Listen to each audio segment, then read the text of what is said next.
Hello everyone, welcome back to the channel. If you've been searching for an AI tool that can generate professional quality visuals quickly, Krea AI is definitely worth checking out.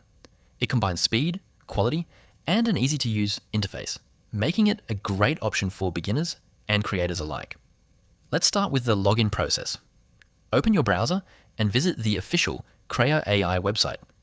Click sign up if you're new, or log in if you already have an account. You can sign in using your Google account or email, and it only takes a few seconds.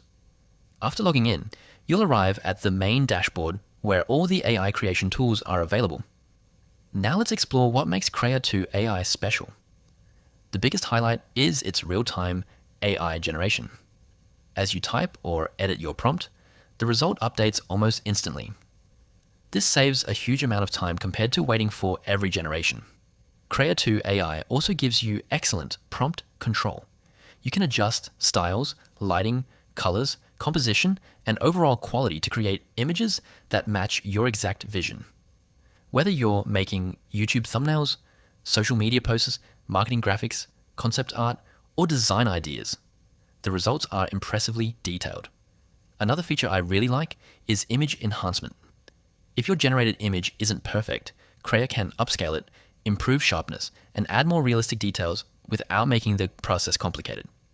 Of course, no tool is perfect.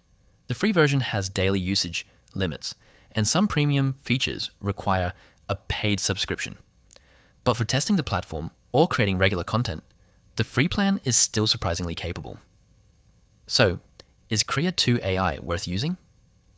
If you want a fast, beginner-friendly AI tool that produces high-quality visuals with minimal effort, then yes, it's definitely worth trying. Its clean interface, real-time generation, and strong image quality make it one of the most impressive AI creative tools available today. If this review helped you, don't forget to like this video, subscribe to the channel, and let me know in the comments what AI tool you'd like me to review next. Thanks for watching, and I'll see you in the next video.